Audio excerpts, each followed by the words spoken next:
Okay ಗುರುಜಿನ ಸಿಂಹರಾಶಿ ಬಗ್ಗೆ ತಿಳಿಸ್ಕೊಡಿ. ಇನ್ನು ಸಿಂಹರಾಶಿವರೆಗಂತೂ ರಾಶ್ಯಾಧಿಪತಿ ಸ್ವಗೃಹ ಅಂದರೆ ಸ್ವಕ್ಷೇತ್ರದಲ್ಲೇ ಇರುವಂಥದ್ದಿದೆ. ಅಂದರೆ ಸಿಂಹರಾಶಿಯಲ್ಲೇ ಇರೋದ್ರಿಂದ ಗ್ರಹಣದ ಸಂದರ್ಭದಲ್ಲಿ ಮತ್ತು ಅದ್ರ ಜೊತೆಗೆ ಕೇತುಗ್ರಸ್ತವಾಗಿದೆ. ಅಂದರೆ ಯಾವಾಗಲೂ ಅಷ್ಟೇ ನೋಡಿ, ಕೇತುಗ್ರಸ್ತ ಅಂತ ಸಂಯೋಗ ಆಗಿರುವಂಥದ್ದು ನಾವು ನೋಡಬಹುದು. ದ್ವಿತೀಯ ಸ್ಥಾನದಲ್ಲಿ ಲಾಭಾಧಿಪತಿ ಇರುವುದರಿಂದ ಉತ್ತಮವಾದಂತಹ ಅಭಿವೃದ್ಧಿಯನ್ನು ಕಾಣಬಹುದು. ಒಂದು ಪ್ಲಸ್ ಪಾಯಿಂಟ್ ಅಂತ ಹೇಳ್ಬೋದು ಸಿಂಹರಾಶಿಯವರಿಗೆ. ಗ್ರಹಣದ ವಿಚಾರದಲ್ಲಿ ನಾವು ನೋಡೋಕೋದ್ರೆ ಸಿಂಹರಾಶಿಯವರಿಗೆ ಈಗಾಗಲೇ ಗುರುಬಲನೂ ಇದೆ, ಒಂದು ಅಷ್ಟಮ ಶನಿ ನಡೀತಾ ಇದೆ ಗೋಚಾರದಲ್ಲಿ. ಆದರೆ ಗ್ರಹಣದ ಸಂದರ್ಭದಲ್ಲಿ ಇಲ್ಲಿ ಭಾಗ್ಯಾಧಿಪತಿ ನಾವು ನೋಡಿದಾಗ ದ್ವಿತೀಯ ಸ್ಥಾನಾಧಿಪತಿ ಲೆಕ್ಕಾಚಾರದಲ್ಲಿ ನೋಡಿದ್ರೆ ಹಣಕಾಸಿನ ವಿಚಾರದಲ್ಲಿ ಏನಾದರೂ ಅನುಕೂಲ ಆಗುವಂಥದ್ದಿರುತ್ತೆ. ಕುಜ ಶತ್ರು ದೃಷ್ಟಿಯಲ್ಲಿರೋದ್ರಿಂದ ಶತ್ರುಗಳು ಜಾಸ್ತಿ ಆಗುತ್ತೆ. ಸ್ವಲ್ಪ ದುಡ್ಡು ಕಾಸು ಒಂದು ಒಳ್ಳೆ ಸ್ಥಾನ ಸಿಕ್ತು ಅಂತ ಹೇಳಿದ್ರೆ ಸಾಮಾನ್ಯವಾಗಿ ಶತ್ರುಗಳು ಸೃಷ್ಟಿ ಆಗ್ತಾ ಇರ್ತಾರೆ.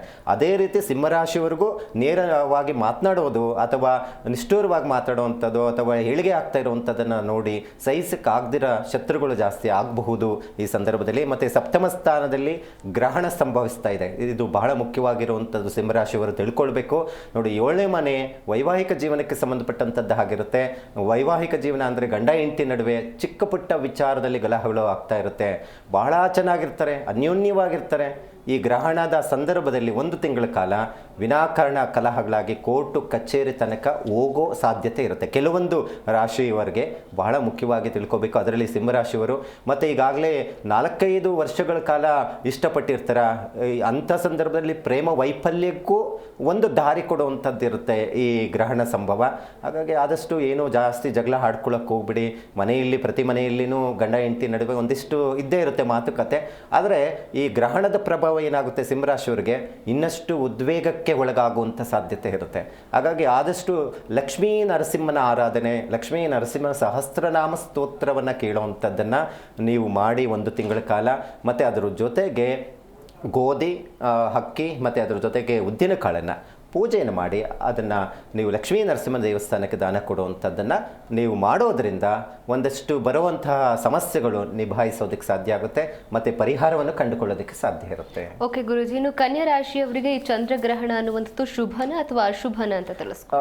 ಈಗಾಗಲೇ ನಾವು ಕನ್ಯಾ ರಾಶಿಯವ್ರಿಗೆ ನೋಡೋಕೆ ಹೋದರೆ 6ನೇ ಮನೆ ಆಗಲೇ ನಾನು ಹೇಳ್ತಾ ಇದ್ದೆ ನೋಡಿ, ಕನ್ಯಾ ರಾಶಿಯವರಿಗೆ ಸ್ವಲ್ಪ ಹೆಲ್ತ್ ಬಗ್ಗೆ ಸ್ವಲ್ಪ ಗಮನ ಕೊಡಿ. ಯಾಕಂದರೆ 6ನೇ ಮನೆ ಗ್ರಹಣ ಸಂಭವಿಸ್ತಾ ಇರುವಂಥದ್ದು.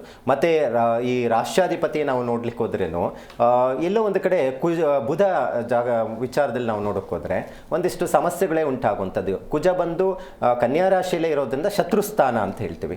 ಹಾಗಾಗಿ ಶತ್ರುಸ್ಥಾನದಲ್ಲಿ ಇರೋದ್ರಿಂದ ಒಂದಷ್ಟು ಬೇಡವಾದಂಥ ವ್ಯಕ್ತಿಗಳು ಅಂದರೆ ದಾರಿಯಲ್ಲಿ ಹೋಗ್ತಾ ಇದ್ರೇನೋ ಜಗಳಕ್ಕೆ ಬರುವಂಥದ್ದು ಆಗುವಂಥದ್ದು ಇರುತ್ತೆ. ನೀವು ಕೆಲಸ ಮಾಡ್ತಾ ಇರುವಂಥ ಜಾಗದಲ್ಲಿ ಸುಮ್ಮನೆ ನೀವು ಕಷ್ಟಪಟ್ಟು ಕರೆಕ್ಟಾಗಿ ಮಾಡ್ತಾ ಇದ್ರೇನೋ ಯಾವುದೋ ವಿಚಾರದಲ್ಲಿ ನಿಮ್ಮ ಹತ್ರ ಬಂದು ಜಗಳ ಆಡುವಂಥದ್ದು, ಸಹೋದ್ಯೋಗಿಗಳಾಗ್ಬೋದು, ಮೇಲಧಿಕಾರಿಗಳಿಂದ ಕಿರುಕುಳ ಉಂಟಾಗುವಂಥ ಸಾಧ್ಯತೆಗಳು. ಈ ಸರ್ಕಾರಿ ಕೆಲಸದಲ್ಲಿ ಇರ್ತಾರೆ, ಮೇಲಧಿಕಾರಿಗಳಿಂದ ತೊಂದರೆಗಳಾಗುವಂಥದ್ದು. ಸೊ ಈ ಥರ ಸಮಸ್ಯೆಗಳು ಉಂಟಾಗುವಂಥದ್ದು ಇರುತ್ತೆ. ಆರೋಗ್ಯದ ಬಗ್ಗೆ ಹೆಚ್ಚು ಗಮನ ಕೊಡಬೇಕು. ರಾಷ್ಟ್ರಾಧಿಪತಿ ಬುಧ ವ್ಯಯಸ್ಥಾನದಲ್ಲಿ ಕೇತುಗ್ರಸ್ತವಾಗಿರೋದ್ರಿಂದ ಅತಿಯಾದಂಥ ಖರ್ಚುಗಳು ನೋಡಿ, ಖರ್ಚುಗಳಿಗೆ ದಾರಿ ಜಾಸ್ತಿ. ಎಷ್ಟೇ ನೀವು ಸಂಪಾದನೆ ಮಾಡಿ ದುಡ್ಡು ಹಂಗೆ ಬಂದಿದ್ದು ಅಲ್ಲೇ ಹೋಗ್ತಾ ಇರುತ್ತೆ. ಸೊ ಇದ್ರ ಬಗ್ಗೆ ಹೆಚ್ಚು ಗಮನ ಕೊಡಬೇಕು. ಮಾನಸಿಕ ಕಾಯಿಲೆಗಳು ಮತ್ತು ಹಿತಶತ್ರುಗಳ ಕಾಟ ಜಾಸ್ತಿ ಆಗುವಂಥ ಸಂಭವ ಇರೋದ್ರಿಂದ. ಮತ್ತು ಸಪ್ತಮ ಸ್ಥಾನದಲ್ಲಿ ಶನಿಯ ವಕ್ರೀ ದೃಷ್ಟಿ ವಿವಾಹಕ್ಕೆ ಶುಭ ಕಾರ್ಯಗಳ ವಿಚಾರಕ್ಕೆ ಸಂಬಂಧಪಟ್ಟಂಥದ್ದು ಶುಭ ಫಲಗಳನ್ನು ಕೊಡುತ್ತೆ. ನೋಡಿ, ಯಾವಾಗಲೂ ಅಷ್ಟೇ ಯಾವುದೇ ಒಂದು ಗ್ರಹ ಒಂದು ವಕ್ರೀಯ ಫಲ ಹೇಗಂದರೆ 1/2 ಫಲಗಳನ್ನು ಕೊಡುವಂಥದ್ದು ಇರುತ್ತೆ. ಆದರೆ ಕನ್ಯಾ ರಾಶಿಯವರಿಗೆ ಈಗಾಗಲೇ ಮದುವೆ ಆಗ್ತಾ ಇಲ್ಲ, ಭಾಳ ಜನಕ್ಕೆ ಹಿನ್ನಡೆ ಆಗ್ತಾ ಇದೆ, ಭಾಳ ವರ್ಷಗಳಿಂದ ಕಾಯ್ತಾ ಇದ್ದೀರಾ ಅಂತ ಹೇಳಿದ್ರೆ ಇದೇ ಪಿತೃಪಕ್ಷಗಳ ನಂತರ ನೀವೇನು ನವರಾತ್ರಿಗಳು ಬರುತ್ತೆ, ಯಾವುದನ್ನು ಒಂದು ಮದುವೆ ವಿಚಾರಕ್ಕೆ ಒಂದು ಅನುಕೂಲ ಆಗುವಂಥ ಸಾಧ್ಯತೆ ಇರುತ್ತೆ. ಹಾಗಾಗಿ ಹೆಸರು ಕಾಳು ಮತ್ತು ಉದ್ದಿನ ಕಾಳು ಅಕ್ಕಿಯನ್ನು ಪೂಜೆ ಮಾಡಿ ಅದನ್ನು ಲಕ್ಷ್ಮೀ ವೆಂಕಟೇಶ್ವರ ದೇವಸ್ಥಾನಕ್ಕೆ ದಾನ ಕೊಡಿ. ಅದರಿಂದ ಬರುವ ಸಮಸ್ಯೆಗಳು ನಿಭಾಯಿಸೋದಕ್ಕೆ ಸಾಧ್ಯ ಇರುತ್ತೆ.